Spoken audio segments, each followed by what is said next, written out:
de la Fabrique écologique, je voudrais vous remercier de votre venue ce soir. Où on va discuter, puisque vous savez que la logique d'un atelier éco-écologique, c'est bien de discuter avec l'aide de nos grands témoins et des auteurs de la note de ce sujet sur les données électriques. Je voudrais évidemment remercier les deux auteurs, François et Alain, que vous avez là, et qui vous expliqueront tout ça. Remercier nos deux grands témoins que Mathilde présentera, et Mathilde qui dirigera ce débat. Je vous rappelle que ces ateliers sont faits pour que vous interveniez.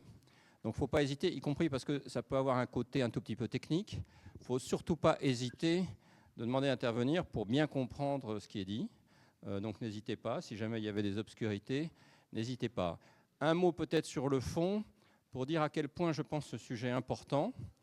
À mes yeux, ce sujet est important pour la transition écologique, parce qu'on voit bien que pour la transition écologique, il faut à la fois investir dans de nouveaux moyens de production propres. Il faut évidemment investir dans les réseaux, mais il faut aussi massivement investir dans les data. Ça va vous être expliqué tout à l'heure. Et c'est vrai qu'on n'a pas forcément conscience dans notre pays, en Europe, de façon générale, parce que le fait que l'investissement dans les data peut jouer un rôle extrêmement important pour la sobriété, pour la bonne utilisation de l'électricité. Et donc, je me réjouis vraiment que la Fabrique écologique, sous l'impulsion de François et d'Alain, ait pu faire une contribution, à mon avis, assez importante sur ce sujet. Je voulais, pour conclure, vous indiquer que nous allons poursuivre ce travail par un examen dans un groupe de travail. Si d'ailleurs tel ou tel d'entre vous est intéressé, n'hésitez pas à vous faire connaître auprès de Mathilde. On va poursuivre ce travail avec une réflexion sur les données locales de l'énergie et la manière dont localement il faut se saisir de l'ensemble des données énergétiques pour avoir une approche cohérente, à la fois les boucles locales d'énergie, les données qui peuvent être utilisées, etc., avec une approche là pour le coup très locale des choses, parce qu'il y a une logique évidemment par mode d'énergie, l'électricité par exemple, mais il y a aussi une logique territoriale qu'il faut introduire dans ces débats, et c'est ce que nous allons essayer de faire dans un deuxième groupe de travail qui va se lancer dans les prochaines semaines. Voilà, je vous souhaite une bonne réunion et je passe la parole à Mathilde. Bonjour à tous. Donc, je vais à nouveau présenter donc Alain Charot et François Demarque, les co-auteurs de la note, et les grands témoins qui sont ici ce soir. Donc, François Carlier, délégué général de l'association de consommateurs CLCV, et Yvan Faucheux, commissaire à la CRE, la Commission de régulation de l'énergie. Donc, je vous rappelle qu'il s'agit d'un débat. Donc, dans un premier temps, les auteurs de la note vont présenter un résumé de leur travail. Je donnerai la parole ensuite à nos deux grands témoins pour réagir à ça. Et ensuite, je donnerai la parole à la salle plusieurs fois et puis tout le monde répondra, etc. Alors, je vais vous demander à tous les quatre, comme je sais que c'est un sujet assez technique, de quand vous citez des sigles qui ne sont pas forcément connus de tout le monde, de les expliciter. Voilà. Et dernière chose, je voudrais aussi remercier des personnes et des organismes qui ont fortement contribué à ce travail, donc en particulier Enedis, qui est présent dans la salle, et Auré, qui nous a beaucoup aidés dans ce travail. Voilà, Aude de Touchet et Jacques Alfred. Mais vous aurez la parole tout à l'heure. Donc, je vais commencer par François et Alain. Vous allez nous résumer un peu le propos de quoi on va parler. Merci, bonjour. Oui, évidemment, c'est même pas un résumé qu'on va faire, mais quelques petits points sur la note, qui est quand même assez fournie, et on pourra éventuellement compléter au cours du débat. Donc, je voudrais commencer par un premier constat, c'est d'ailleurs celui par lequel on commence aussi la note, c'est que nous sommes dans un objectif de développement rapide des énergies renouvelables, plus largement de la décarbonation de l'économie, et que dans ce cadre, la part de l'électricité dans notre consommation d'énergie va s'accroître fortement. Les estimations prédisent que d'ici 2050, la part de l'électricité dans la consommation finale d'énergie serait d'environ 50%, peut-être un peu plus. C'est remarquablement important puisque ça correspond à un doublement par rapport à aujourd'hui. Alors, c'est de là qu'on est parti. Au passage, ça ne signifie pas qu'on sera dans le tout électrique, puisque vous voyez qu'il restera aussi près de 50% pour les autres formes d'énergie finale, notamment le gaz, les carburants et la biomasse. Et je signale au passage que nous avons déjà, la fabrique a produit il y a à peu près un an, un peu plus d'un an, déjà une note qui faisait le point sur la biomasse, le potentiel de biomasse comme source d'énergie. Donc c'est un peu un point analogue, en somme, qu'on a voulu faire sur la forme électricité. Maintenant, évidemment, on l'a abordé sous l'angle des données. Alors, pourquoi? Parce qu'en fait, cette montée en puissance de l'électricité va résulter de l'action de tous les acteurs de terrain, et ils sont assez nombreux concernant le système électrique. Il y a tout à fait en amont, concernant notamment la transition, les producteurs d'énergie renouvelable. Au centre du jeu, les gestionnaires de réseaux de transport de distribution. Et puis, en aval, en quelque sorte, les fournisseurs et les consommateurs finaux, que sont aussi bien les collectivités territoriales, j'y reviendrai une seconde, les entreprises et bien sûr les particuliers. Alors, tous ont besoin de données de plus en plus pour se coordonner et pour réagir, adapter leur comportement à cette situation de montée, de transition énergétique. Et donc, c'est pour ça que nous avons voulu prendre cet angle qui nous paraît assez riche, on va pouvoir en discuter après, d'implications et de conséquences. On peut dire, si vous voulez, en résumé, que l'investissement dans les données nous semble déjà, et va devenir de plus en plus, et nous ne sommes pas heureusement les seuls à le dire, un enjeu d'intérêt majeur pour la gestion du système électrique. Alors, quelles sont ces données? Je ne vais pas rentrer dans le détail, mais nous nous sommes concentrés essentiellement sur les données de gestion des réseaux, dont je viens de parler, des réseaux de transport et de distribution, et puis des données locales de consommation et de production qui sont justement produites par ces gestionnaires. En effet, ces gestionnaires, il faut bien le voir, pour ceux qui sont peut-être moins familiers de ce système électrique, se trouvent au cœur du jeu, et ce sont eux qui fournissent l'essentiel des données qui vont être utiles à l'ensemble du système électrique. Ils sont, comme je l'ai dit, au centre, avec en amont les producteurs et en aval les consommateurs. Alors, donc à ce titre, ils recueillent des données pour tout le monde. Ils recueillent des données déjà pour eux-mêmes. Et on voit dans la note qu'ils ont besoin de plus en plus de données, ne serait-ce que pour gérer en temps réel les réseaux, planifier leur adaptation, car les réseaux à la fois montent en volume et en complexité, notamment à cause de la grosse progression des producteurs d'énergie renouvelable et surtout de leur éclatement local. Il y a de plus en plus de producteurs d'énergie renouvelable, jusqu'aux particuliers, on le verra, qui deviennent eux-mêmes à leur tour producteurs. Ceci, évidemment, complexifie les réseaux et les gestionnaires ont besoin d'adapter leur gestion à cette complexification. Je ne sais pas si le mot existe. Alors, bien sûr, au passage, et ça c'est la loi qui leur fait obligation, diverses lois d'ailleurs successives, ils collectent et ils mettent à disposition des données locales de consommation et de production pour l'ensemble des acteurs que j'ai cités. À la fois des données sur demande, un producteur ou un consommateur peut demander à ses gestionnaires, la loi elle fait obligation d'y répondre, des données nécessaires à son fonctionnement propre. Et puis, de plus en plus, des open data, des données ouvertes en open data, ouvertes à tous, sous forme en général de plateformes.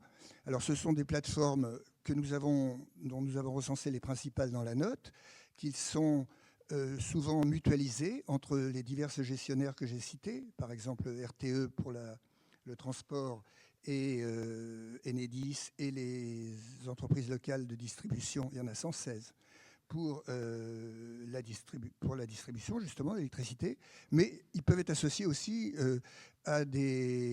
aux gestionnaires de gaz, de réseaux de gaz, et puis on peut y associer aussi des données géographiques qui permettent d'avoir un grand nombre de données à disposition et de prendre des décisions plus éclairées. Alors, je terminerai sur cette présentation des données, bien sûr, il y a beaucoup plus de détails dans la note, et vous pourrez poser des questions si vous en avez, pour dire que tout ceci, pour insister sur le fait que tout ceci est très encadré. À la fois l'obligation de mise à disposition des données par les lois, je l'ai dit, mais aussi la protection des acteurs, notamment la protection des données individuelles, aussi bien des entreprises, le secret des affaires, que des particuliers, le secret de la vie privée. Je crois qu'il n'est pas inutile de le dire, il n'est pas inutile notamment de signaler que par l'intermédiaire du célèbre compteur Linky, les gestionnaires de réseau, Enedis et les autres entreprises,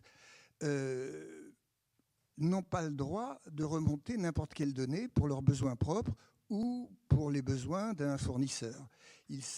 Ceci est géré par des demandes. Il y a des remontées, mais ces remontées sont gérées par les demandes expresses des particuliers ou des entreprises qui en font la demande. Voilà. Alors, maintenant, ce que nous avons fait dans la note, c'est que nous avons regardé acteur par acteur quels étaient les enjeux de ces données. Avant de passer la parole à François, qui va plutôt lui-même assurer cette seconde partie de présentation, je voudrais juste parler d'un cas particulier qui est celui des collectivités territoriales. Parce qu'elles ont dans ces données un rôle tout particulier dans la mesure où elles sont, à côté évidemment du planificateur central qui est l'État, elles ont un rôle de planification très important. Je l'ai moi-même vécu en étant à la métropole de Rennes. Notamment, les régions ont en charge les schémas régionaux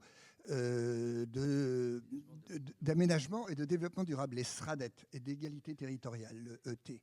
Et les intercommunalités ont, elles, en charge les fameux PCAET, Plan Climat, Air, Énergie, Territoire. Et puis depuis 2023-2024, les communes elles-mêmes ont en charge les zonages dans le cadre de la loi d'accélération des énergies renouvelables. Vous voyez donc que ça fait beaucoup de responsabilités et de planification qui nécessitent évidemment des données très spécifiques. Et c'est d'ailleurs pour ça que les gestionnaires ont développé des systèmes d'information de données très particuliers à leur intention. Évidemment, en tant aussi que consommatrices par leurs bâtiments, par la gestion de leurs bâtiments, par la gestion de leur éclairage public, etc. Elles ont besoin de données, mais ceci est moins spécifique. Voilà ce que je voulais dire principalement sur les collectivités territoriales. Alors il reste les enjeux pour les autres acteurs, François. Oui, alors je vais vous parler un petit peu des autres acteurs du système électrique, les producteurs, les fournisseurs, des prestataires de services aussi, et puis bien sûr les consommateurs qui jouent un rôle important. Et voir comment ils peuvent utiliser les données électriques dans ce nouveau contexte de la transition. Alors pour ce faire, il faut regarder les enjeux, tout d'abord, auxquels le système électrique est confronté. D'ici 2050, donc Alain l'a dit, expansion forte avec le développement côté consommation, notamment des pompes à chaleur et du véhicule électrique. Et puis côté production, la décarbonation totale du système de production d'électricité avec la montée en puissance notamment des énergies renouvelables. Alors au passage, notons que la sobriété est un point de passage indispensable, notamment pour limiter les investissements qui vont être très lourds des deux côtés, dans les infrastructures et autres, et de limiter aussi les impacts environnementaux correspondant à ces investissements. Donc ce sont des défis tout à fait considérables, auquel s'ajoute un défi supplémentaire qui est lié au fait que les productions éoliennes et solaires ne sont pas a priori pilotables. Je ne rentrerai pas dans une définition du mot pilotable, mais chacun sait bien qu'on est dépendant du vent et du soleil, et donc il faut assurer la flexibilité du système dans des conditions qui sont radicalement nouvelles. Il s'agit de faire correspondre à tout moment l'offre et la demande d'électricité, et bien sûr il faut le faire en limitant les coûts, qu'il s'agisse de coûts économiques ou écologiques. Alors, il y a des solutions de stockage. L'hydraulique, d'ores et déjà, joue un rôle absolument essentiel dans cette flexibilité aujourd'hui. Côté production, on pourrait développer encore les stations de pompage, mais c'est quand même limité physiquement. Enfin, ce développement est nécessairement limité physiquement. Et puis, il y a le stockage électrochimique par batterie, hein, mais là, c'est cher, le développement des batteries. Donc, il faut le limiter, ne serait-ce que pour ça. Et puis aussi, c'est très consommateur de métaux, comme chacun le sait. Et là, il y a des enjeux aussi bien écologiques que géopolitiques liés à l'approvisionnement en métaux. Alors, on peut aussi recourir à d'autres formes d'énergie stockable pour faire de l'électricité, donc en appoint au système électrique à travers du gaz, les gaz renouvelables ou de la biomasse.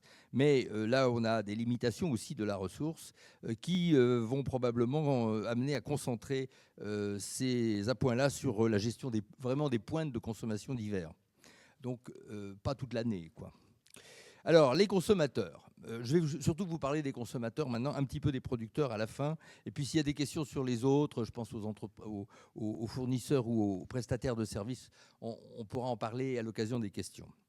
Les consommateurs, donc Alain l'a dit, ce sont les ménages, les entreprises, les collectivités qui sont incités à maîtriser leur consommation. Mais maîtriser les consommations, c'est évidemment maîtriser les quantités consommées, mais c'est aussi maîtriser le moment où on va consommer, c'est-à-dire le moment où interviennent les appels de puissance. Alors notons bien que je ne vais pas parler d'effacement, hein, je le dis tout de suite. L'effacement, c'est encore bien sûr un moyen de renier les plus fortes pointes de consommation en hiver, mais je vais vous parler plutôt d'une flexibilité généralisée toutes les heures, toute l'année, hein, pour faire correspondre au mieux la production et la consommation gérée en permanence. Alors pour arriver à cette flexibilité, il y a deux leviers nouveaux qui vont monter en puissance. Il y a l'émergence des véhicules électriques. Aujourd'hui, on n'en est qu'au début. Et les véhicules électriques, il faut les recharger, pas n'importe quand. Et puis on peut aussi faire de la recharge bidirectionnelle. Alors, on ne le fait pas encore vraiment, mais ça pourrait se développer. C'est-à-dire ce qu'on appelle le vehicle to grid en anglais, c'est-à-dire le véhicule va aider le réseau à un moment où le réseau a besoin d'un petit coup de main. Et puis le deuxième levier, c'est le chauffage des locaux bien isolés. Parce que nos locaux, on est en train de les isoler, on a des grands programmes. Et dans un local bien isolé, on peut couper le chauffage 2 ou 3 heures sans que personne ne s'aperçoive de rien, parce qu'il y a une bonne inertie thermique. Et on peut d'ailleurs aussi avoir pris un petit peu d'avance et avoir monté avant et puis coupé au moment où il y a besoin de le faire. Et donc, ce sont deux leviers de flexibilité importants qui intéressent tout le monde, c'est-à-dire aussi bien les entreprises que les particuliers. Les entreprises, je voudrais citer les bâtiments du secteur tertiaire, dans lesquels c'est déjà, ces techniques avancent. Mais donc, je vais me pencher plus particulièrement sur le cas des ménages. Alors, pour mobiliser ces deux leviers de flexibilité nouveaux, il faut que les ménages, d'abord, puissent programmer ces nouveaux usages. Donc véhicules électriques et chauffage. Ils doivent être incités à le faire. Alors ça, c'est une proposition importante que nous faisons par des réels tarifs dynamiques qui doivent être proposés par les fournisseurs. Des tarifs dynamiques, ce sont des tarifs qui tiendraient compte de l'état réel du réseau. Alors, il faut donc des tarifs qui incitent, et puis aussi, il faut pouvoir le faire physiquement, cette programmation. Alors là, il faut noter quand même que le véhicule électrique, c'est déjà un objet communicant aujourd'hui, et puis que le pilotage pièce par pièce, heure par heure du chauffage dans les bâtiments devient progressivement obligatoire en 2027. Vous savez que ça va être le cas partout. Et donc, il faut pouvoir programmer et il faut pouvoir le faire à partir de données. Et bonne nouvelle, celles-ci seront disponibles, enfin sont d'ores et déjà disponibles sur les compteurs, les fameux compteurs Linky. Donc on pourrait y revenir s'il y a des questions, je ne vais pas rentrer dans les détails techniques. Nous disons simplement que pour introduire ces tarifs dynamiques, il y a plusieurs conditions qui doivent être posées très clairement. Évidemment, l'application de tarifs dynamiques doit viser des personnes qui soient volontaires pour jouer ce jeu de la flexibilité et chez qui ce soit réellement intéressant. Il faut avoir un véhicule électrique, il faut avoir un chauffage qui repose sur l'électricité, bien évidemment. Il faut que ces tarifs soient simples à comprendre et il faut que les consommateurs soient aidés à la prise en main des petits boîtiers qu'il va falloir mettre en place pour les aider à programmer. Donc il faut que les fournisseurs ou des prestataires de services éventuellement aident les consommateurs. Et puis les contrats eux-mêmes, les contrats de tarifs avec les tarifs dynamiques doivent être protecteurs pour ces consommateurs. Alors donc à ce sujet, je dis clairement, il ne s'agit pas dans notre esprit de suivre aveuglément n'importe quelle variation des prix de l'électricité sur le marché de gros. Il s'agit de plages horaires qui seraient prédéterminées, et puis d'un certain nombre de niveaux tarifaires qui seraient eux-mêmes prédéterminés dans le contrat. Notons que Linky les limite par définition à 10, donc ce n'est pas une courbe continue, c'est un certain nombre de niveaux discrets. Et chaque jour, le fournisseur pourrait annoncer la veille pour le lendemain quels seront les tarifs applicables le lendemain pour chacune des tranches horaires déterminées. Alors, ça suppose de faire évoluer la doctrine des autorités publiques et les textes en vigueur. Et donc, pour protéger le consommateur et pour établir un petit peu les bases de ce système protecteur et incitatif à la fois, il faudrait mettre en place un cadre de régulation spécifique qui doit être concerté, bien évidemment, avec notamment les associations de consommateurs et les fournisseurs eux-mêmes.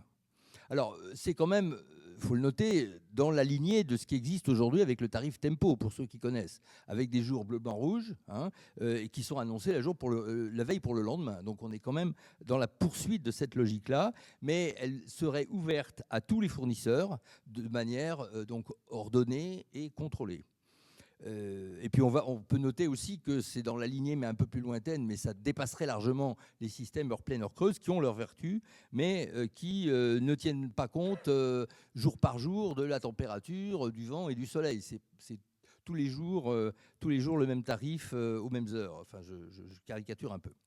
Donc, on va vers un peu plus de sophistication, c'est bien clair.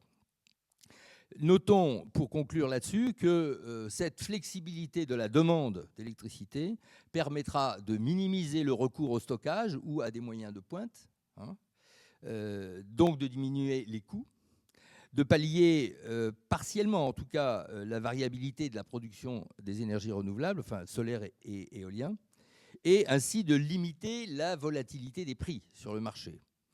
En clair, en consommant au moment où l'électricité est peu chère, abondante et décarbonée, on limite les coûts du système électrique. Et cette limitation des coûts représente un intérêt collectif qui est aussi bien économique qu'écologique, et il a une valeur pour le système.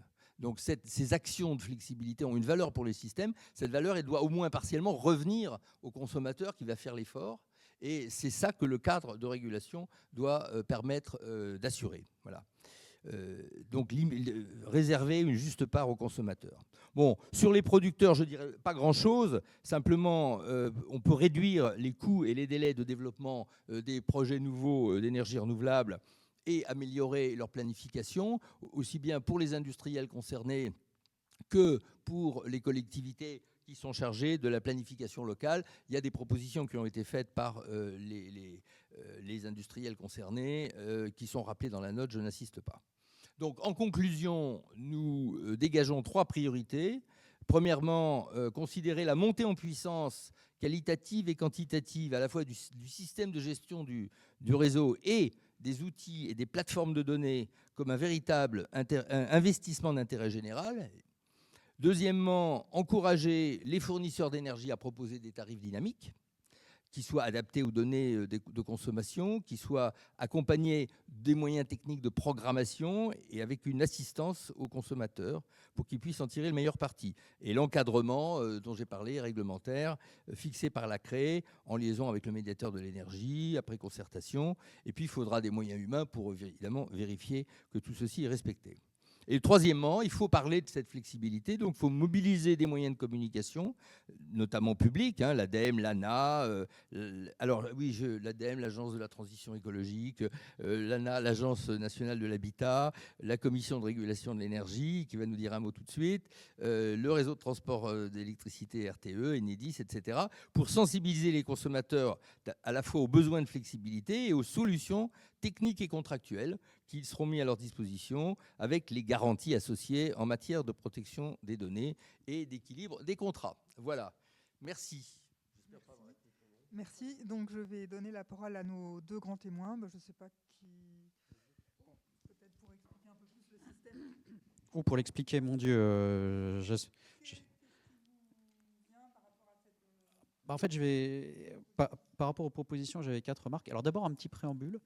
La flexibilité pour essayer d'équilibrer le système énergétique compte tenu des contraintes de production, c'est pas très neuf puisque le nucléaire est exactement ça. Le nucléaire, on ne sait pas le moduler, enfin du moins on ne va pas débrancher les centrales la nuit pour les rallumer le matin. Et donc ça fait très longtemps qu'il y a un système qui a été inventé et qui effectivement était les heures pleines, heures creuses, plus un système de téléopération automatique avec une fréquence musicale d'ailleurs, 120 Hz pour ceux qui s'amusent à écouter leur câble électrique, qui permettait d'allumer et d'éteindre le chauffe-eau automatiquement. Donc, première remarque, déjà, ceci n'est pas neuf. Et la concordance entre la courbe de consommation et des productions qui ont elles-mêmes des contraintes, c'est vieux comme le système électrique décarboné. Un système électrique carboné, lui, n'a pas ce genre de contraintes.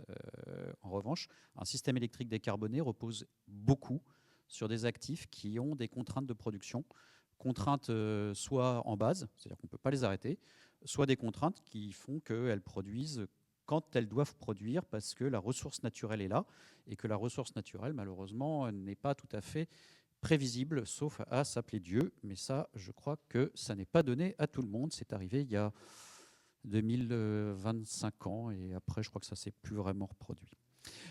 Donc je vais faire 4 remarques. Je pense que, vu du consommateur, l'automatisation est un élément crucial. Si on regarde un petit peu ce qui s'est passé avec les chauffe-eau, les chauffe-eau, en fait, ils étaient automatiquement équipés. Il y avait un système qui organisait cette fréquence musicale qui arrivait jusqu'au chauffe-eau, qui allumait, qui éteignait. Et les chauffe-eau, il avait un gros avantage, c'est qu'il avait un impact minime ou faible sur la qualité de vie.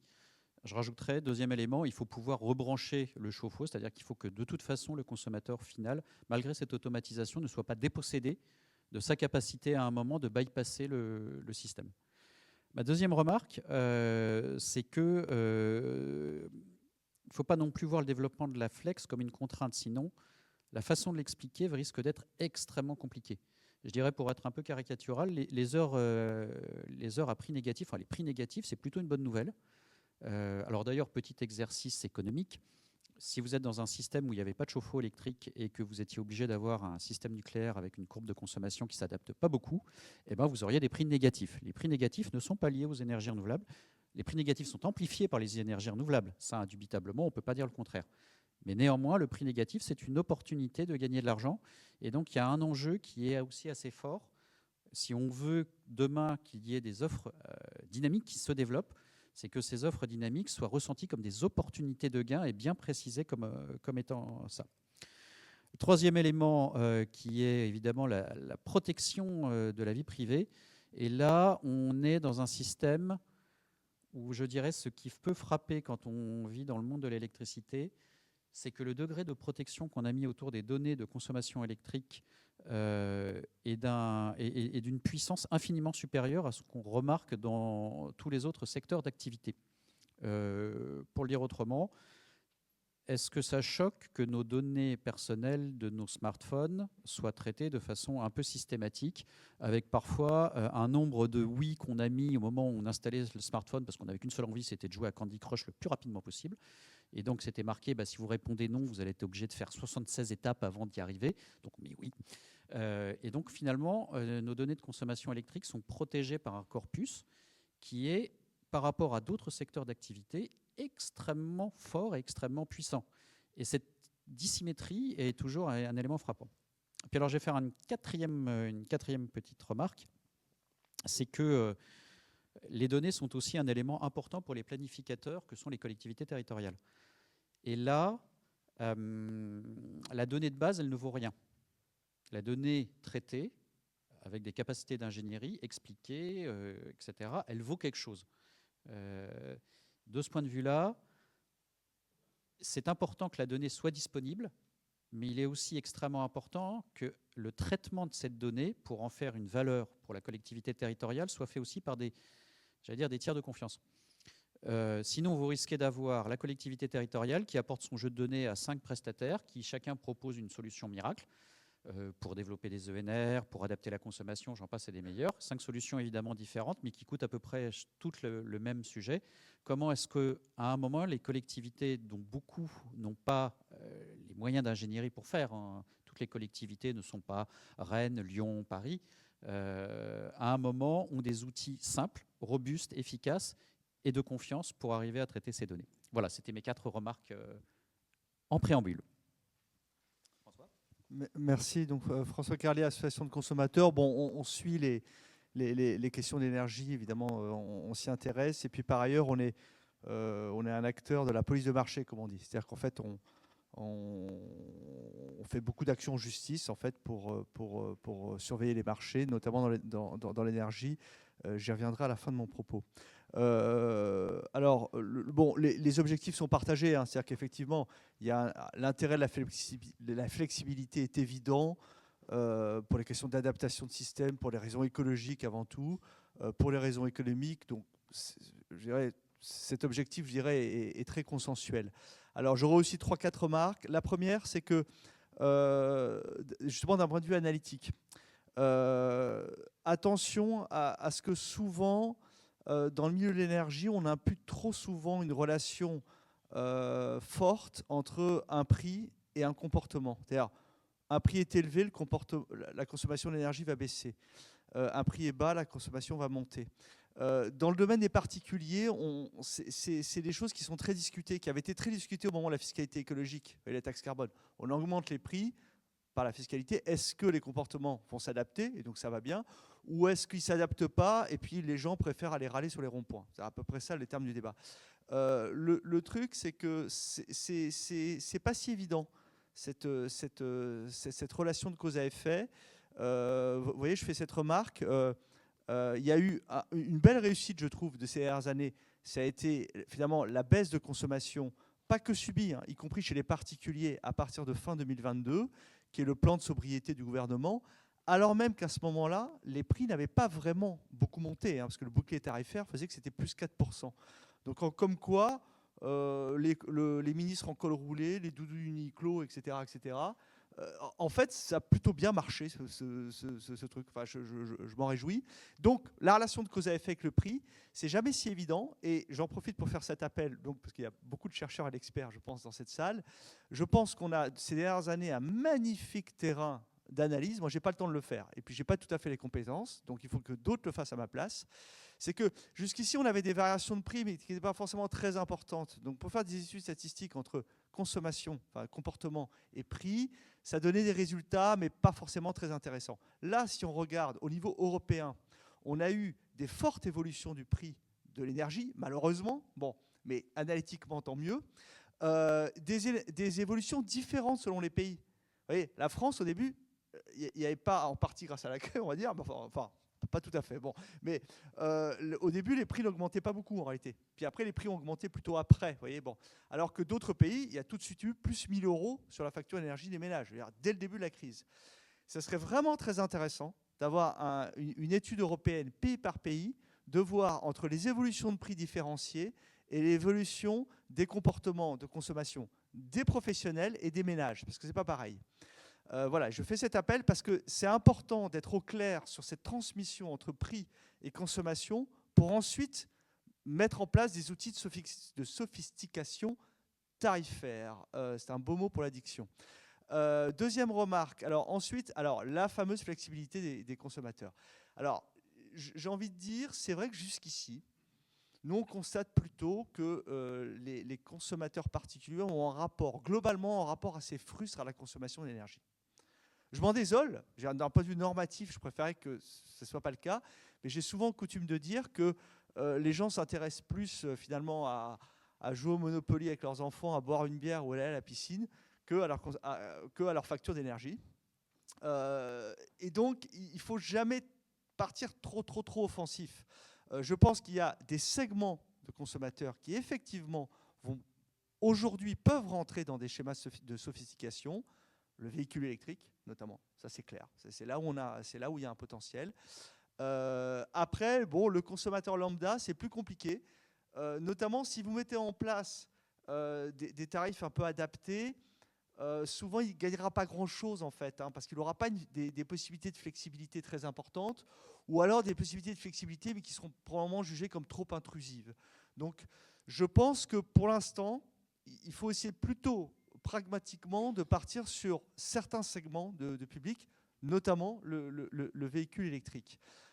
Troisième et dernière remarque, alors ça me fait mettre une parenthèse en fait, sur un sujet qui n'est pas vraiment le sujet du jour. Vous avez fortement insisté, et c'est très bien, je vous en remercie, sur le fait que si on mettait en place des tarifs dynamiques, il fallait que le consommateur soit consentant, soit éclairé, soit protégé. Bon, le tarif dynamique, hein, il faut quand même l'expliquer. En gros, c'est vous recevez une notification qui va vous dire les prix à telle heure vont être bas, les prix à telle heure seront hauts.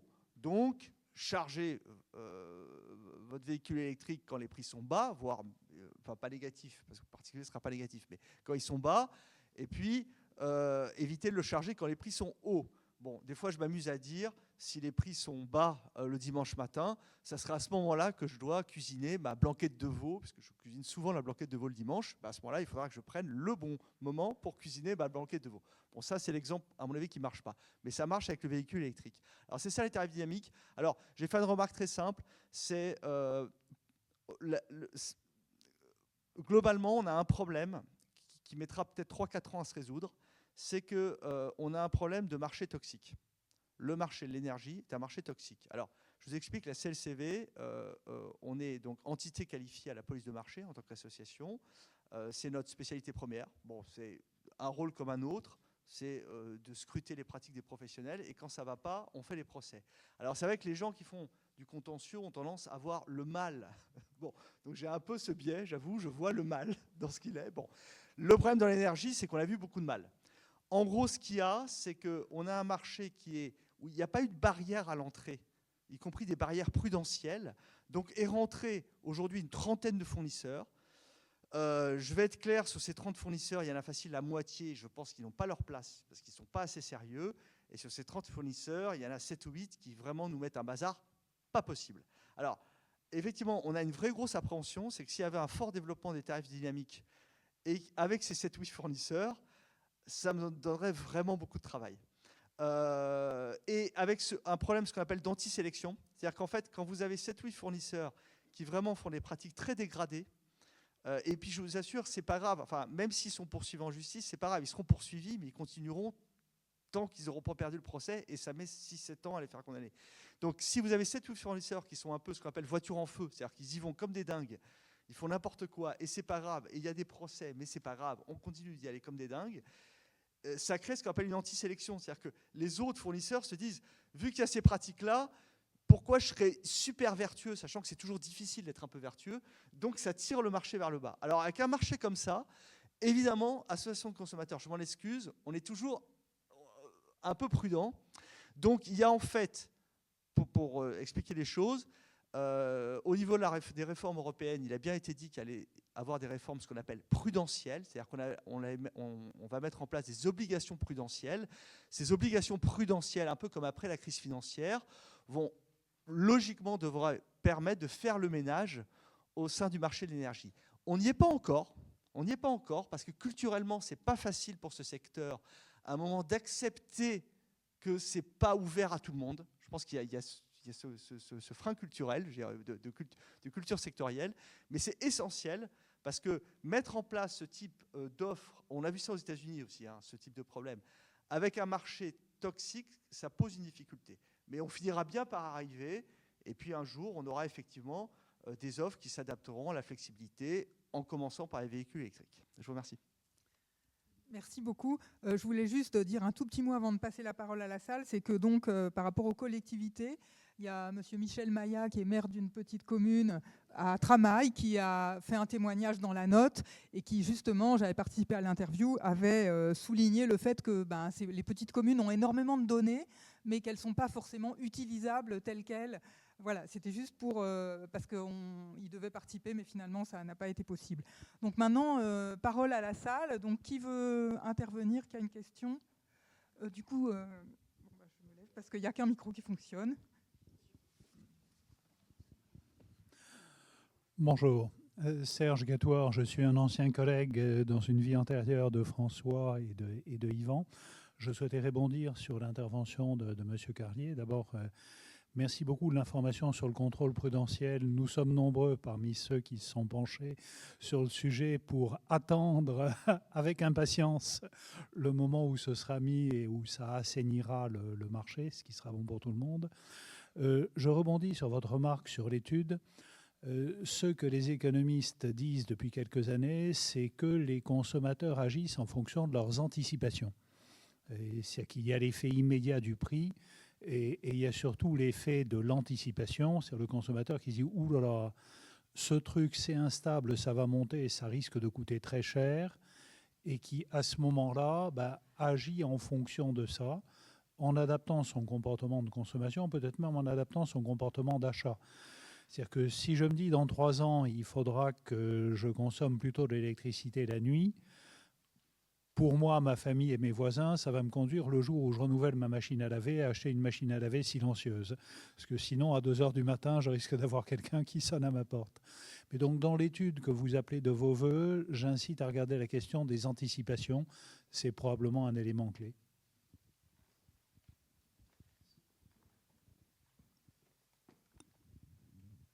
D'autres avaient une question? Vous aviez une question? Oui. Alors, merci beaucoup. Ma question est la suivante. On voit actuellement se développer de façon exponentielle l'intelligence artificielle et on sait qu'elle est très énergivore. Alors, comment cela peut comment on va avoir une réduction de la consommation d'énergie dans ce contexte? Je vais prendre d'autres questions. Bonjour, merci beaucoup pour la conférence. Moi, c'est juste la petite question. Vous dites qu'il y a 7 ou 8 fournisseurs qui posent problème et j'aimerais juste savoir pourquoi ils posent problème.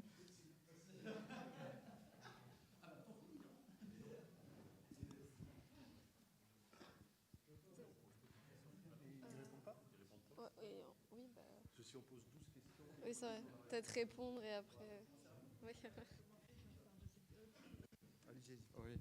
Bon, je vais rebondir parce que le camarade François m'a donné un boulevard, puisque la Creux, effectivement, on a mis en place un certain nombre de règles prudentielles, alors pour l'instant sous forme de charte et sous forme d'engagement que signent les fournisseurs. Alors c'est une valeur juridique faiblement contraignante, pour le dire gentiment. Mais ceci dit, c'est vrai qu'un fournisseur qui signe quelque chose et qui ensuite ne respecte pas peut quand même être mis au tribunal parce qu'effectivement, il y a publicité mensongère.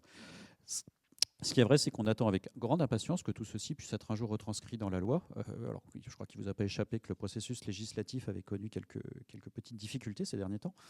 Et donc, pour l'instant, on est sur la base du volontariat. Donc, on a mis un certain nombre de textes que les fournisseurs doivent signer, qu'ils ont dans la très grande majorité moins quelques-uns, alors pas 7-8, mais moins quelques-uns signés. Et effectivement, maintenant, la question subsidiaire qu'a posée François Carlier était quand est-ce que ce sera suivi d'effets de fournisseurs qui seront obligés de quitter le marché parce qu'ils auront des problèmes soit de couverture, soit d'explicitation des contrats, soit de capacité entre guillemets, à assurer un service après-vente et ne pas être dans une fuite en avant. Alors, je rejoins ce qui a été dit. Il y a quelques fournisseurs, alors je n'ai pas 7-8 en tête, mais un petit peu moins, chacun sa comptabilité. Nous, ils sont quasiment publics, puisque comme ça a donné lieu à des sanctions de notre comité interne qui s'appelle le Cordis, en tout cas les 4, on les voit à peu près. Enfin, il suffit de taper Cordis, puis vous verrez lesquels.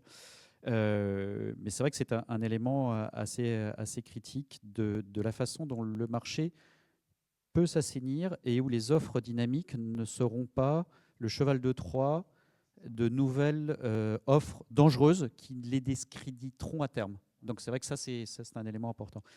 Il y avait un élément qui avait été posé sur la question de l'intelligence artificielle. Alors je me méfie parce que depuis le début d'Internet, enfin depuis le début de la microélectronique, normalement, le traitement des données doit consommer entre 30 et 50% de l'électricité disponible dans le monde. Bon, aujourd'hui, je crois qu'on est à peu près à 14% dans les bonnes années. Alors, il ne faut pas méconnaître que l'IA est une consommation de plus en plus importante puisqu'il faut faire du calcul haute performance. C'est plus un data center, un centre qui fait de l'IA. D'ailleurs, de façon très amusante, un centre qui fait de l'intelligence artificielle se définit par rapport à sa puissance de consommation électrique, alors qu'un data center se définit plus par la vitesse de communication, le scope, c'est-à-dire le coût de traitement des données, etc. etc. Moi, je trouve que, de même que quand on a dit la flexibilité, c'est à la fois un enjeu pour permettre au système électrique de passer et de ne pas exploser, mais c'est aussi une opportunité. L'IA, j'aurais à peu près la même réponse de Normand. Si on veut traiter des volumes de données énormes qui permettent de donner de la valeur à ces données-là, l'IA est un enjeu non seulement en tant que consommation électrique, mais surtout en tant qu'applicabilité au système électrique. Et applicabilité, pour le coup, petite intuition, c'est plutôt sur le système électrique et sur la capacité de prévoir le système électrique et la capacité d'anticiper les pannes du système électrique que l'IA a sans doute le plus de valeur. Je ne sais pas si l'IA domotique appliquée à « je regarde votre courbe de charge sur les 3 dernières années et donc je vous anticipe ce que vous ferez dans 6 mois », a une réelle application. C'est quand même beaucoup plus compliqué au niveau du consommateur individuel. Le consommateur professionnel, je laisse dans un entre-deux. Lui, il applique en règle générale déjà l'IA pour faire de la maintenance prédictive. Donc, je ne sais pas très bien dans quelle case il va tomber.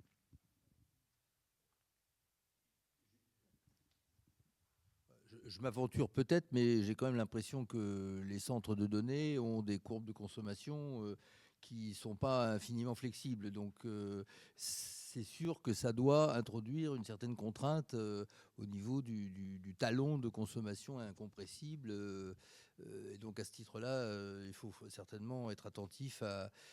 peut-être y a-t-il des moyens de développer de la flexibilité aussi de ce côté-là et sur lesquels il faudrait se pencher. Mais pour l'instant, j'ai plutôt le sentiment que...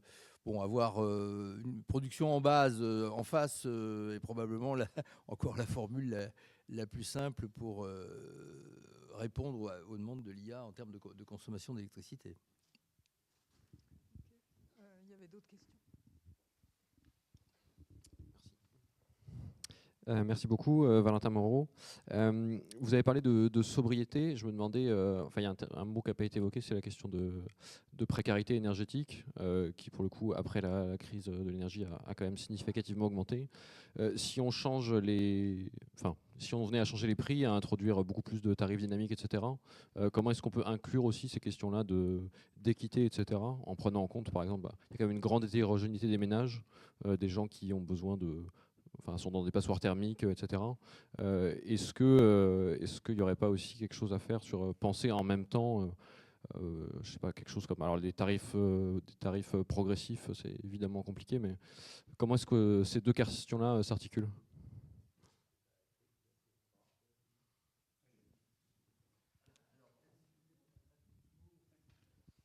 Juste un tout petit mot avant de donner la parole à Yvan. Il y a un petit chapitre sur la précarité énergétique dans notre note, mais qui est plutôt sous l'angle des politiques locales que mènent les communes pour lutter contre la précarité énergétique et pour lesquelles elles peuvent faire appel à des données non pas individuelles, parce qu'évidemment les données individuelles sont protégées, mais à des données géographiquement déterminées, quartier par quartier, sur les niveaux de consommation et sur les défaillances dans les paiements des factures qui peuvent les orienter vers les actions locales. Voilà. Alors par contre, sur des tarifs progressifs, là Les tarifs progressifs, c'est une bonne idée théorique. Voilà, tout est dans le théorique. C'est compliqué à mettre en œuvre. Il y a quelques exemples. Je crois que en Allemagne, aux États-Unis, il y a des tarifs progressifs, mais en Californie, il y avait des tarifs progressifs à une certaine époque. Ça n'a pas eu un effet exceptionnel. Et en Allemagne, la Stadtwerke de Berlin a des tarifs progressifs sociaux. Enfin, un tarif social jusqu'à une certaine consommation, mais c'est vraiment très compliqué. Deuxième élément pour répondre à votre question, c'est un débat qu'on a de façon un peu régulière parce qu'on a des tarifs bases dans les tarifs réglementés de vente d'électricité. Donc vous savez, le fameux tarif, à chaque fois qu'on bouge un centime, ça fait tout de suite énormément d'articles. Et on est en train, petit à petit, de mettre en extinction ou de supprimer un certain nombre de tarifs basses pour les gros consommateurs. C'est-à-dire au-dessus d'une certaine puissance de consommation, 9 kVA, 12 kVA. La question d'aller jusqu'au bout, c'est-à-dire de dire finalement le tarif base, il n'est plus du tout adapté au système électrique et il faut vraiment arriver sur des tarifs plus différenciés. Théoriquement, si tous les consommateurs avaient les moyens, d'une part, de s'adapter et d'autre part, d'être en capacité de payer le jour où malheureusement ils ne peuvent pas s'adapter pour des tas de raisons, on irait à zéro tout de suite. Mais on ne va pas à zéro tout de suite parce que justement on a ce sujet de précarité énergétique qui va plutôt se concentrer sur les consommateurs qui sont sur des puissances pas très hautes. Et alors je dis pas très hautes parce que beaucoup de ces consommateurs ont aussi des chauffages électriques. Et donc il n'y a pas de corrélation entre le percentile de revenus et la puissance de consommation. Ce qui fait qu'on est extrêmement prudent quand on met en extinction ou quand on supprime des tarifs bases dans les TRVE. Le sens de l'histoire est effectivement de baisser, mais pour répondre à votre question, on ne peut pas y aller tout de suite. Et donc, il va sans doute falloir conserver à terme un système, soit de tarification en base, mais ce n'est pas le plus efficace économiquement, soit avec un certain nombre de filets de sécurité plus ciblés. Mais là, quand on touche à la question, tout à l'heure, je vous ai dit, les tarifs progressifs, ce n'est pas d'une simplicité absolue. Ce n'est pas non plus d'une simplicité absolue. Il y a quand même quelque chose à inventer, c'est-à-dire que si demain, on a de plus en plus de tarifs dynamiques, ce qu'on peut appeler de nos voeux, puisqu'effectivement, ça répond à des enjeux de flexibilité, il y a ce sujet-là à traiter sur lequel, aujourd'hui, il n'y a pas réellement une réponse univoque autre que le tarif basse qu'on a encore, mais qui n'est pas l'outil le plus efficace d'adaptation de notre système électrique à la décarbonation.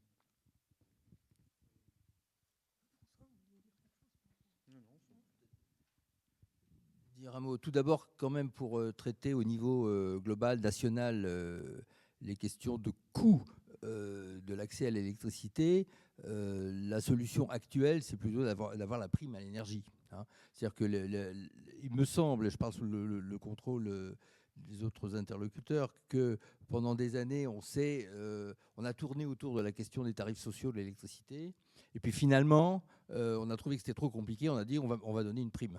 Hein. Donc je crois que ça c'est un premier niveau de réponse.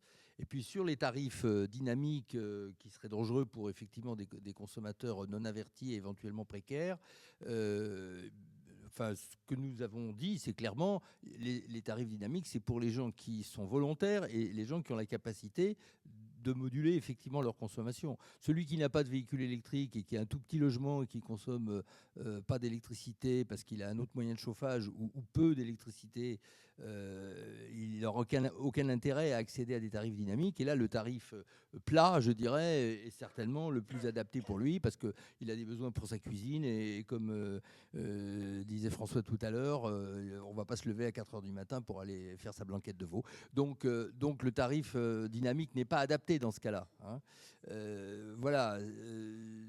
Alors après, il y a des personnes qui peuvent avoir des revenus très faibles, mais qui demain auront quand même bénéficié d'aides pour améliorer leur logement et chez lesquels on pourra peut-être programmer la pompe à chaleur. Bon, si on peut programmer la pompe à chaleur, il faudra montrer à ces personnes-là qu'elles peuvent éventuellement, suivant les tarifs, la structure des tarifs qui sera mise en place, qu'elles pourraient avoir un avantage économique supplémentaire à faire fonctionner leur pompe à chaleur au bon moment. Mais je crois que ça exige effectivement un travail de proximité qui ne sera pas réglé par, je dirais, des grands mouvements tarifaires nationaux, quoi.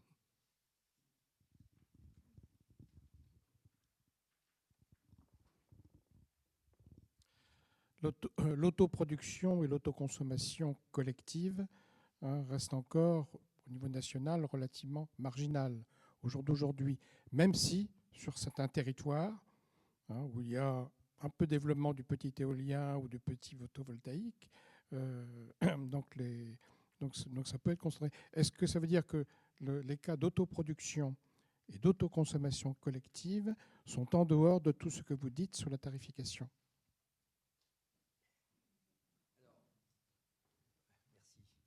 Merci. L'autoconsommateur, il va avoir comme premier intérêt de consommer quand il produit. Donc, pas forcément quand il a un tarif extérieur favorable, parce qu'il ne va peut-être pas faire appel à l'électricité qui vient de l'extérieur, puisqu'il la produit lui-même. Donc les tarifs qui sont des tarifs de vente d'électricité à des autoconsommateurs sont moins sensibles par rapport à ce que l'autoconsommateur va faire, puisque ce qu'il va privilégier, c'est l'alignement de sa consommation sur sa production propre, et non pas sur l'état général du réseau. Ce qui peut d'ailleurs localement poser éventuellement quelques problèmes d'adéquation entre une logique purement locale et une logique du réseau national. Hein. On n'en est pas à être dans des grandes contradictions de ce point de vue-là, mais on ne peut pas exclure qu'un jour, dirons, l'optimisation locale et l'optimisation nationale soient un petit peu décalées l'une par rapport à l'autre. Voilà, donc je pense que ce qui est clair comme synergie, c'est que les outils de programmation des consommations, alors de la recharge du véhicule électrique ou du chauffage, évidemment aussi du chauffe-eau dont on n'a pas parlé, hein, mais le chauffe-eau c'est un peu évident, et puis quelques autres consommations possibles. On peut empêcher sa machine de démarrer aux heures où l'électricité est très chère et l'autoriser à démarrer uniquement quand l'électricité est abondante et pas chère. Bon, tous ces outils de programmation qui exigent d'avoir un petit boîtier chez soi, etc., eh ben, c'est d'autant plus nécessaire qu'on est autoconsommateur, parce qu'on a un intérêt beaucoup plus élevé, en fait, à consommer au bon moment. Mais là, ce sera plutôt en fonction de sa production. Mais la démarche de programmation de sa consommation, elle est un peu similaire, et les outils de programmation des consommations se ressemblent. Donc je pense que là-dessus, au niveau des prestataires de services et au niveau des matériels électriques, je pense qu'il y a des gammes de produits ou de services qui doivent pouvoir se ressembler.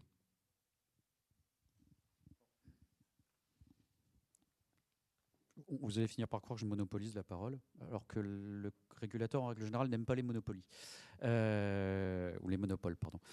Non, autoconsommation collective. Hein. Là, on parle bien du collectif. Une tension dialectique très intéressante, pour ne pas dire ça part dans deux voies différentes.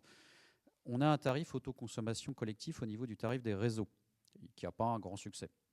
Il y a une volonté toujours de dire le tarif d'autoconsommation collectif, ces fameux tarifs réduits entre fonctions, c'est-à-dire que quand un flux est produit par un producteur et va chez un consommateur, alors il va de façon très théorique chez un consommateur, puisqu'en fait les petits électrons, ils ne se baladent pas avec des petites papates et ils n'arrivent pas, ils toquent pas à la porte en disant bonjour, je viens de chez le voisin d'à côté. C'est un tarif qui est très peu utilisé, parce qu'il y a une volonté quand même de faire coller plus la contrainte de production locale avec la consommation locale. Tout ceci permet de baisser la charge sur le réseau. Et ça fait qu'on dit les opérations d'autoconsommation collective, c'est 5 km, 10 km, 20 km. Le problème, c'est que de l'autre côté, il y a quand même une réalité physique du réseau qui fait qu'on est parfois dans des situations un peu aberrantes, où par exemple votre voisin en face de chez vous n'est pas raccordé sur le même poste source. Alors, je vous rassure, à Paris, ça n'arrive pas, mais si vous franchissez les limites du périphérique pour les plus téméraires d'entre vous, vous avez des poches de distribution qui sont raccordées à un poste de distribution. Et donc, vous pouvez avoir des situations où la personne à qui vous envoyez votre puissance électrique se trouve très très loin, parce qu'en fait, on est sur un territoire très étalé, ou des situations dans lesquelles vous avez votre voisin qui a des panneaux photovoltaïques et à qui on dit non, la réalité du réseau, c'est que vous n'êtes pas sur le même poste source, donc de toute façon, vous remontez par le réseau au-dessus. Et donc, si vous faites de l'autoconsommation, ça n'allège absolument pas la charge du réseau, parce que de toute façon, on est obligé de le réutiliser au-dessus. Donc voilà, autoconsommation collective, vaste sujet pour reprendre une expression un peu militaire d'il y a plusieurs dizaines d'années. Très clairement, on est bien dans un sujet où c'est une opération qui est quand même va dans le sens de l'histoire, puisque quelque part, elle fait recoller la réalité de production d'énergie décarbonée d'un territoire avec la consommation locale, et donc va plutôt dans le sens d'alléger la charge qui est sur le réseau. En revanche, après, quand il faut faire des calculs très précis, vous êtes entre ceux qui disent il faut développer quoi qu'il en coûte, mais quoi qu'il en coûte, ça peut coûter très très cher. Et puis un régulateur qui dit non, ça doit refléter les coûts du réseau, et donc qui est extrêmement prudent sur tout ce qui est autoconsommation collective trop étendue ou qui ne serait pas suffisamment raccroché à la réalité du réseau, réalité qui, comme je vous le disais tout à l'heure, peut parfois avoir des aspects un peu étonnants. Par exemple, est-ce que vous savez si vous êtes raccordé au poste source de votre voisin? Oui, personne ne le sait.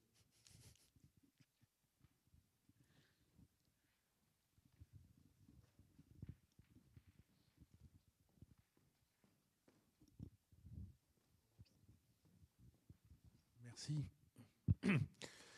J'ai lu votre note et je me demande si vous êtes suffisamment audacieux dans vos conclusions. Je prendrai 2 points à titre d'exemple. Le premier, la mise en place d'un pricing dynamique. Je pense que imaginer que les particuliers changent leur comportement en face d'un pricing dynamique me paraît illusoire. Et donc, ça doit déboucher sur des mécanismes d'automatisation, mais qu'il faut forcément encadrer, compte tenu de toutes les remarques qu'on a eues avant. Donc, n'y a-t-il pas là une opportunité à saisir et à formuler sur le sujet? Deuxième chose, je vous ai entendu beaucoup parler d'un sujet, mais que j'ai retrouvé assez peu dans la note. Je pense qu'aujourd'hui, le plus gros potentiel pour bouger les lignes, c'est le véhicule électrique qui va monter en masse en termes d'équipement parc et sur lequel un décalage de consommation sur des véhicules qui vont être entièrement équipés véhicules to grid paraît important. Est-ce que ça ne justifie pas une recommandation à part entière sur ce sujet, d'autant plus que c'est un sujet qui est pour le moment un peu un angle mort en termes de pratique de la part des opérateurs.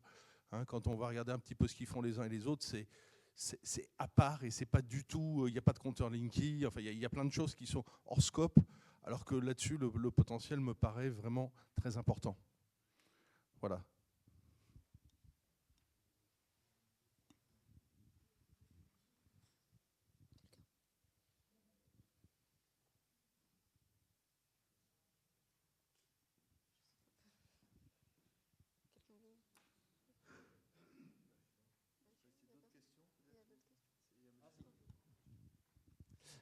Merci beaucoup.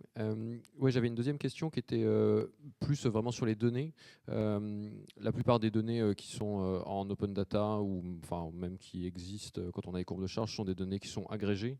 Et du coup, ça fait un peu un angle mort, dans la mesure où on est sur une période de transition des usages avec l'électrification, les pompes à chaleur, les véhicules électriques, etc. Plus des changements. Vous évoquiez tout à l'heure, si on a une isolation, les consos vont changer. On est bien normal de dire qu'est-ce qu'il y a derrière ces consos, même si on a la courbe de charge d'un ménage.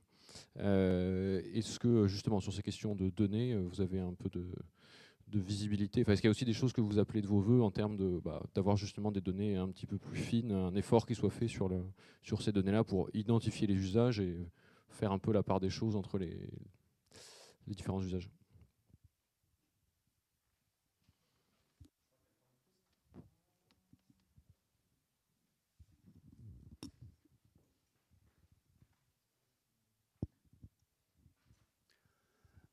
Oui, bonsoir. Oui, je crois que de l'information et de l'incitation, il va en falloir un bon paquet, parce que qui ne va pas allumer la lumière quand il rentre chez lui, monter le chauffage quand il rentre chez lui, brancher son véhicule électrique une fois qu'il est rentré chez lui?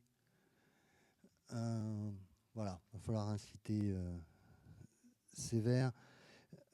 Pour ce qui est du tarif progressif, dans l'électricité, je n'ai pas d'exemple, mais dans l'eau, il y a, alors c'est un cas particulier, mais l'île de Saint-Barthélemy a un tarif progressif de l'eau, et plus près, la communauté d'agglomération Est Ensemble, qui va en gros de Montreuil à Pantin, a un tarif progressif de l'eau, même s'il est très léger.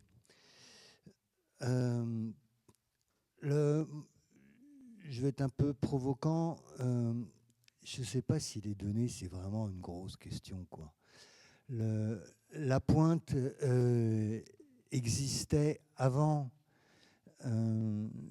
Les gens voient tourner le compteur. Si, il y a une donnée qui serait peut-être intéressante, c'est que le compteur Linky affiche en euros Merci.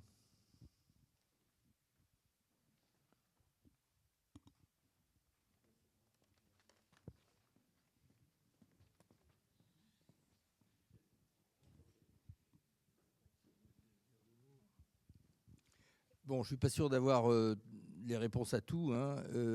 Sur l'audace, je n'ai pas compris exactement votre première question, monsieur, mais je pense qu'il y a des mentalités, je dirais, qui vont changer. C'est pour ça qu'on dit dans notre troisième proposition qu'il faut mobiliser des moyens de communication pour expliquer un certain nombre de choses aux gens, et qu'à partir du moment où on leur donne des explications et des moyens et des incitations, les gens vont se mettre un petit peu en mouvement, mais ça ne va pas se faire du jour au lendemain, nous sommes d'accord. Alors sur le vehicle to grid, je suis d'accord avec vous, on aurait pu en faire une proposition. Ceci dit, on n'a pas creusé à fond les aspects économiques du vehicle to grid. Je sais que de bons esprits veulent aller très loin, et puis d'autres disent non, ça sera intéressant uniquement sur certaines flottes professionnelles, parce que le particulier, ça va être compliqué. Toujours la question des attitudes du particulier, et puis il faudrait aussi lui donner des moyens techniques spécifiques pour faire du vehicle to grid chez lui, hein, ce qui est un petit peu compliqué quand même en première analyse, mais nous avons écrit dans la note, me semble-t-il quand même, qu'il fallait développer le vehicle to grid, que c'était une piste extrêmement intéressante. Moi, j'y suis personnellement extrêmement favorable. Bon, alors faudra-t-il le remonter, je dirais, en statut dans la note pour en faire une recommandation de plein exercice? Peut-être. Bon, on y réfléchira. Alors sur la question de l'identification du décryptage des profils de consommation pour savoir d'où vient la consommation, sur les consommations individuelles, c'est quand même extrêmement compliqué, hein. Je sais que un certain nombre de fournisseurs, pour cibler leurs consommateurs et leur proposer des tarifs personnalisés, essayent de comprendre, à partir du moment où on leur donne accès, où le consommateur autorise l'accès à ses données personnelles, le fournisseur peut faire une analyse de la courbe de charge du consommateur et essayer d'en déduire d'où vient la consommation. Moi-même, je reçois tous les mois un mail d'EDF qui me dit voilà combien vous avez consommé pour votre chauffage. Bon, lui, c'est faux ce qu'il me raconte, mais enfin, ils ont la prétention de me dire ce que j'ai consommé pour mon chauffage par rapport à ce que j'ai consommé pour autre chose. Voilà.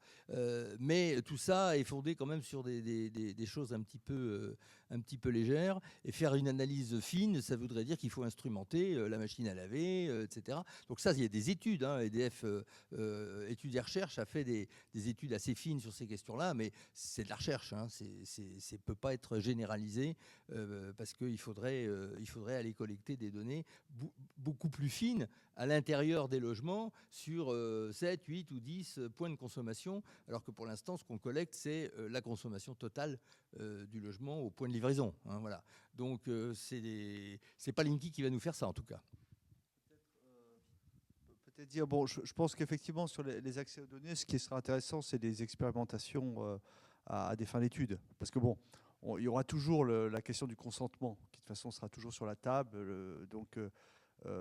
Bon, mais du coup, il faut faire des expérimentations qui permettent de voir effectivement comment ça se passe de manière précise. Sinon, quand même dire aussi que, en fait, si vous voulez, pour l'instant, il n'y a pas eu tellement d'offres en sophistication tarifaire, comme je dis, qui sont montées. Bon, il y a le cas Tempo, qui est un cas très particulier. Et d'ailleurs, ce qu'il faut souligner, c'est que les fournisseurs n'étaient pas trop prêts à en proposer, en partie parce qu'ils ne voyaient pas trop de demandes, en fait. Ils ne voyaient pas trop de demandes. C'est en partie pour ça qu'ils n'en ont pas trop proposé. La seule offre qui existe, c'est les offres week-end, qui constituent alors c'est pas très sophistiqué, mais c'est déjà une première offre. Mais à part ça, il n'y a pas eu beaucoup d'appétence pour l'instant pour proposer des offres nouvelles, parce qu'en soi c'est possible, mais bon, pour l'instant ils n'ont pas trop. Effectivement, c'est sur le véhicule électrique, et là j'avoue, je suis un peu surpris effectivement que sur les véhicules électriques, il n'y a pas beaucoup de velléité en la matière. Bon, pour nous, associations de consommateurs, on l'envisage même de façon amusante, parce que vous savez, il y a aussi quand vous faites de la recharge électrique sur l'autoroute, donc du coup, c'est une nouvelle façon pour nous. On connaissait bien les stations-service d'essence, oui. Donc du coup, c'est un nouvel univers. Donc même, on est obligé de se reconfigurer dans le cerveau. Mais c'est vrai que, ouais, je suis un peu surpris que sur les véhicules électriques, il n'y ait pas plus d'offres. Pour l'instant, on a une expérimentation dans un bidule qu'on appelle le bac à sable réglementaire, où on va essayer de regarder une pointe mobile sur véhicule électrique, justement pour essayer de caractériser ce que disait François Carlier tout à l'heure. Le bon principe de base d'une bonne politique publique, c'est déjà de savoir ce que ça va bouger comme ligne. Et donc l'élasticité prix, c'est pas tout à fait évident et caractérisable. Pour le coup, on avait essayé de regarder un petit peu toutes les études qui existent sur la planète sur l'élasticité prix, et on est tombé sur le résultat absolument fascinant que l'élasticité prix sur une quarantaine d'études variait de moins 0,4 à 1,4. Alors les élasticités prix supérieures à 1, déjà c'est étonnant, mais alors quand elles sont inverses, c'est même carrément très perturbant en termes de comportement économique. Donc je tiens à préciser, l'homo economicus n'est pas forcément une espèce encore totalement aboutie. Et tant mieux parfois, et tant mieux parce qu'il y a des fois où il faut savoir se faire plaisir. J'avais une petite remarque sur l'automatisation. Il y a un secteur, le secteur tertiaire avec le décret Bax, qui a été obligé de mettre en place de l'automatisation dans tous les bâtiments de plus de 1000 m². Et alors, on a posé la question, on a dit, bon, tout ça est pilotable, c'est formidable. Donc, est-ce que c'est piloté? Donc, c'est moins de 10% est piloté.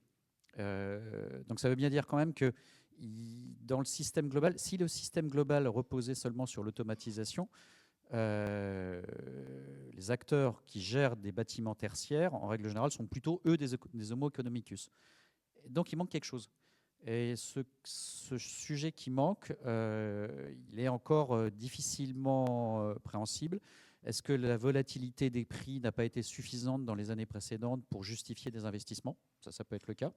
Est-ce qu'il n'y a pas d'offres? Oui, alors ça, pour le coup, les gestionnaires de bâtiments tertiaires disent, même quand on va sur des publics professionnels, on trouve peu de fournisseurs capables de nous faire des offres adaptées à la flexibilité de nos bâtiments, parce que nous, nos bâtiments ne peuvent pas s'effacer 12 heures, ils peuvent s'effacer 2, 3 heures, 4 heures. Et donc aujourd'hui, des fournisseurs qui proposent des offres, y compris pour des professionnels, sur des durées de temps réduites, ça n'existe pas, ou ça existe peu, ou c'est extrêmement marginal, ou alors c'est à des coûts de transaction très élevés qui font que ça ne le fait pas. Donc ça, c'est le deuxième élément. Et puis alors, je voudrais essayer de tordre le cou une dernière fois à la tarification étagée, puisque Saint-Barthélemy, oui, merci de me l'avoir rappelé, effectivement, il y a une tarification étagée à Saint-Barthélemy.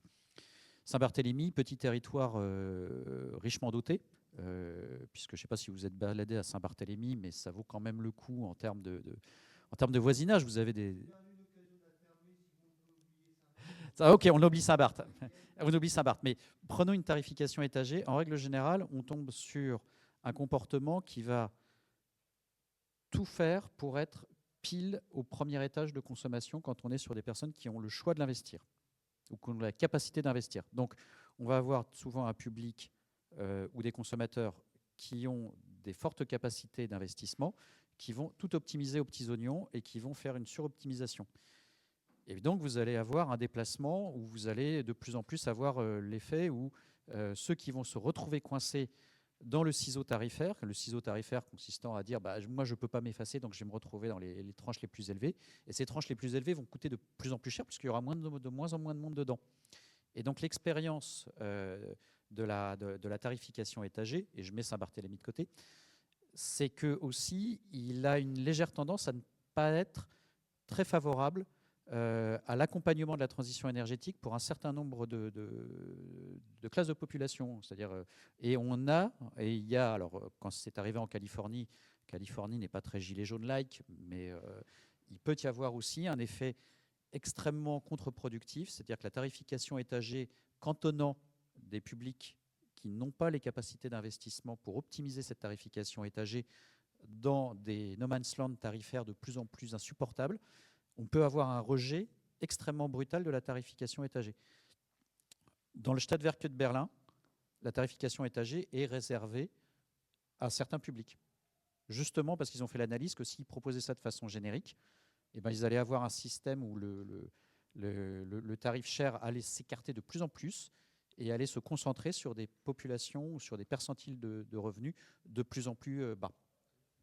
Peut-être là-dessus, sur la Californie, c'était la fameuse crise du comté de Kern, K-E-R-N, en 2012, qui était à l'intérieur de la Californie. Donc oui, il fait très très chaud. Et là-bas, la pointe, c'est l'été en fait, hein, c'est la clim.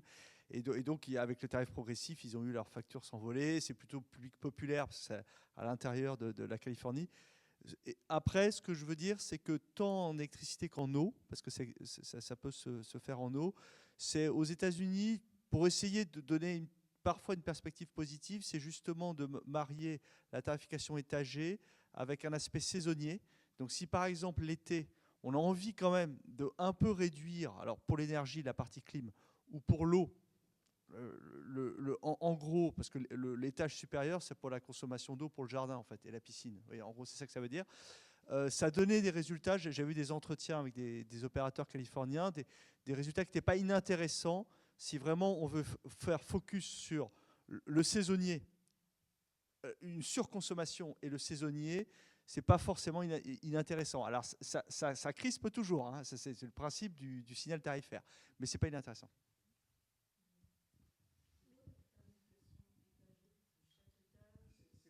C'est-à-dire qu'on va vous dire en 3 étages. Alors, généralement, ils font en 2 ou 3 étages hein, aux États-Unis. Vous avez un bloc de consommation, alors on va dire consommation essentielle, enfin, vous voyez, les choses comme ça. Et puis ensuite, où vous avez un prix. Et puis, au-delà de cette consommation essentielle, le prix est plus élevé. Donc, il y a un peu un côté que tout ce qui est superfétatoire, ou etc., coûte plus cher. Là, ici, dans mon exemple, ça serait arriver l'été. Si vraiment vous surconsommez en termes de climatisation, par exemple, si c'est une consommation vraiment élevée, ou si vous surconsommez de l'eau pour votre jardin et votre piscine, vous avez sur cette période-là, sur cette surconsommation, pas sur la consommation de base, un prix plus élevé. Généralement, je crois que c'est du kilowattheure plutôt. Ouais. Alors, ça marche à la puissance. Aux États-Unis, ce que j'avais vu, moi, c'est plutôt le kilowattheure. Ouais.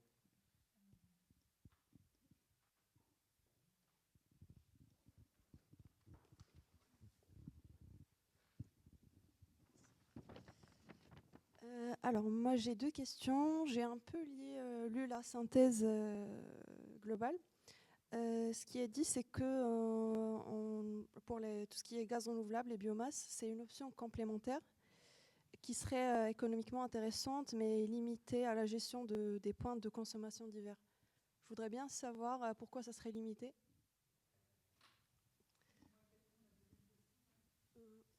Okay. Après, ma deuxième question, c'est qu'on parle de tarifs dynamiques pour optimiser la consommation, ce qui fait en sorte qu'il y aura des personnes qui pourraient se permettre de ne pas suivre du tout le modèle, vu qu'elles ont les moyens, et d'autres qui n'auront pas cette option. Moi, je voudrais bien savoir pourquoi on ne prendrait pas les choses dans le sens inverse, ce qui serait plus équitable, en imposant un fonctionnement rotationnel directement géré par l'État, et donc on serait plus sûr des résultats sur l'économie de l'énergie.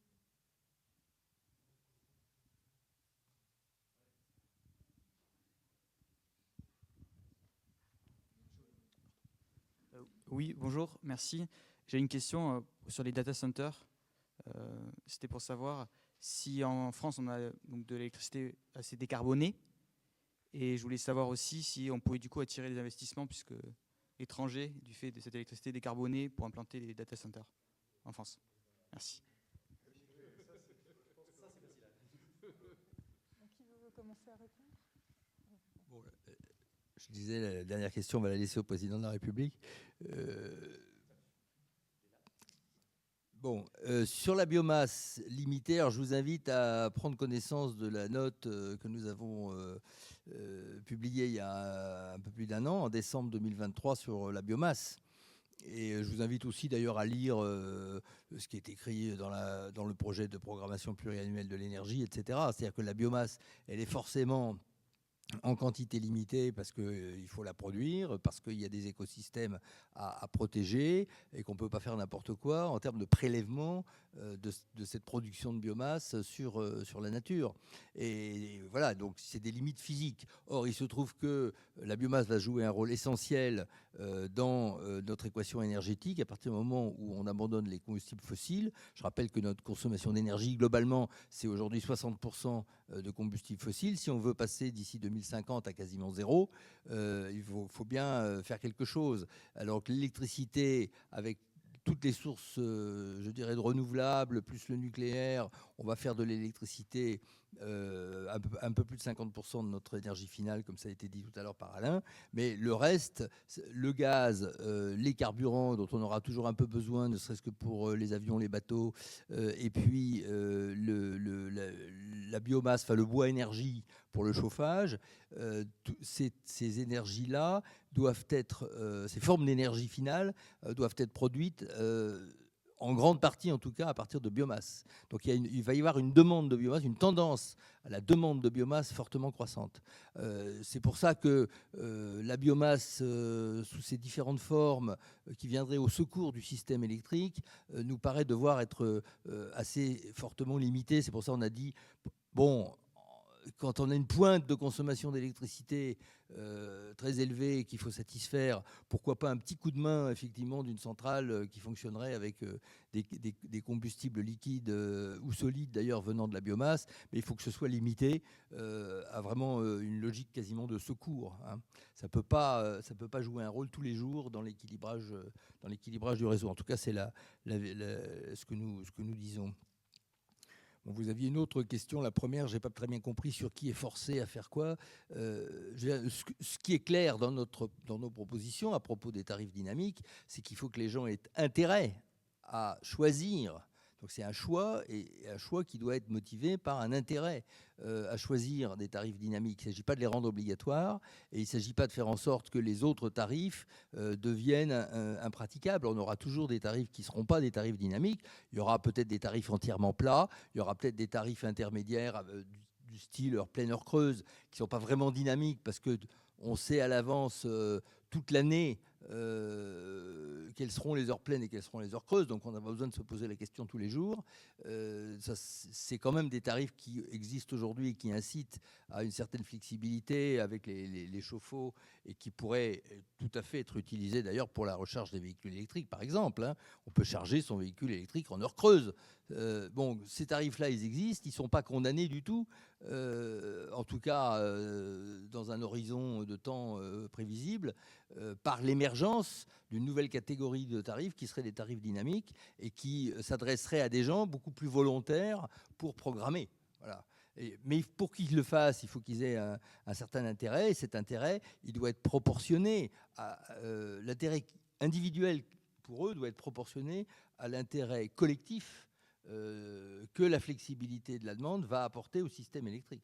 Donc ça, c'est le rôle de l'ACRE, de regarder les paramètres économiques et de dire ce qui est ou ce qui n'est pas conforme, je dirais, à une logique économique satisfaisante. Alors si votre question, s'il y a-t-il des transferts entre des subventions croisées, enfin des subventions entre des gens qui seraient à certains tarifs et des gens qui seraient à d'autres tarifs, là je pense non, il faut l'éviter. Il faut l'éviter, c'est clair. Il faut que chacun paye en fonction de ce qu'il impose comme charge au système, hein.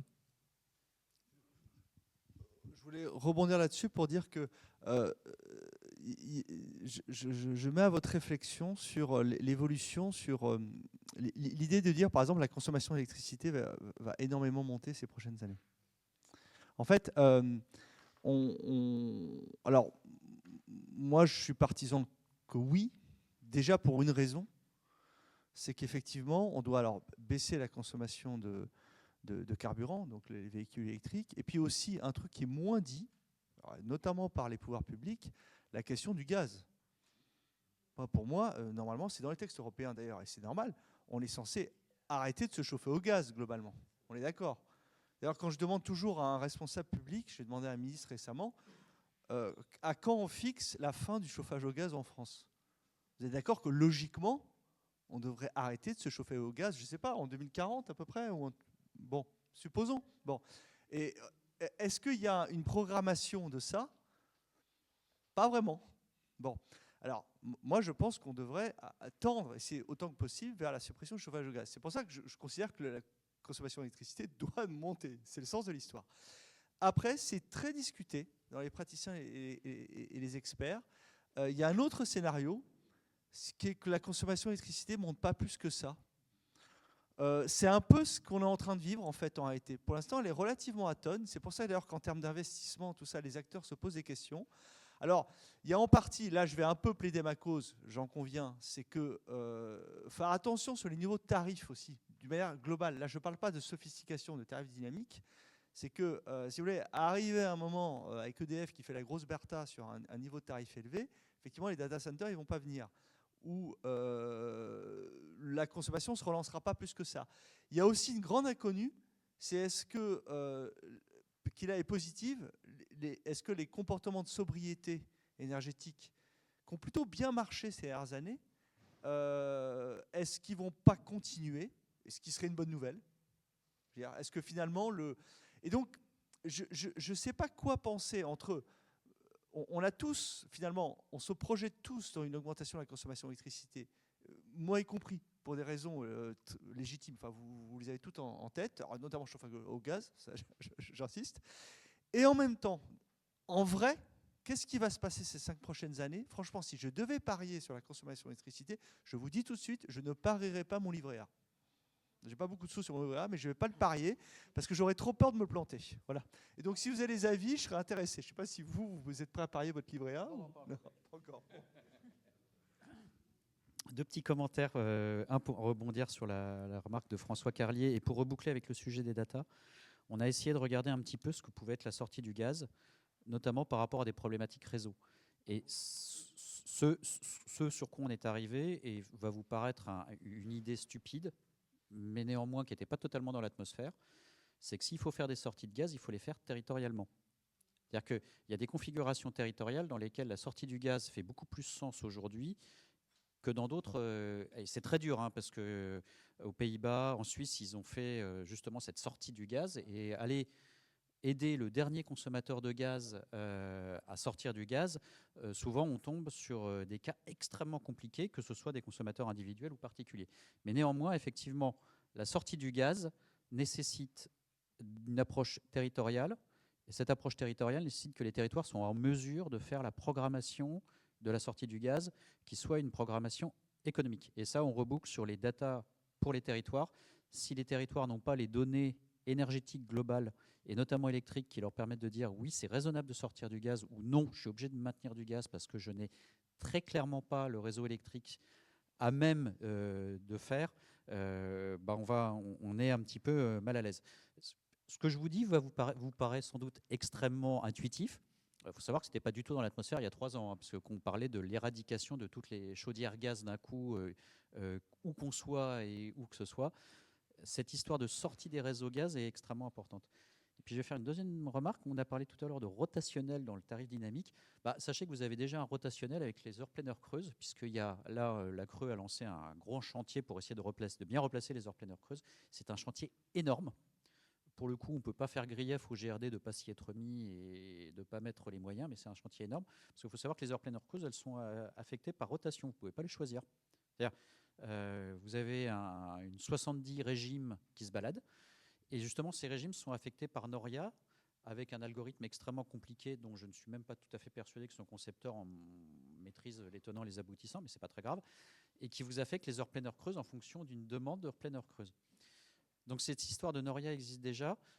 Le sujet, c'est que la tarification dynamique s'adresse à la capacité propre d'un consommateur à répondre aux signaux tarifaires, alors que la Noria des heures pleine heure creuses, c'était simplement pour essayer d'étaler au maximum la charge électrique sur le réseau sur toutes les heures de la journée.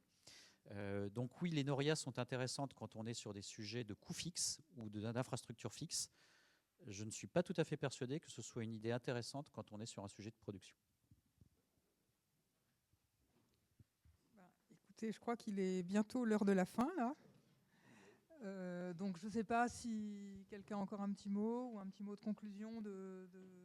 Non ?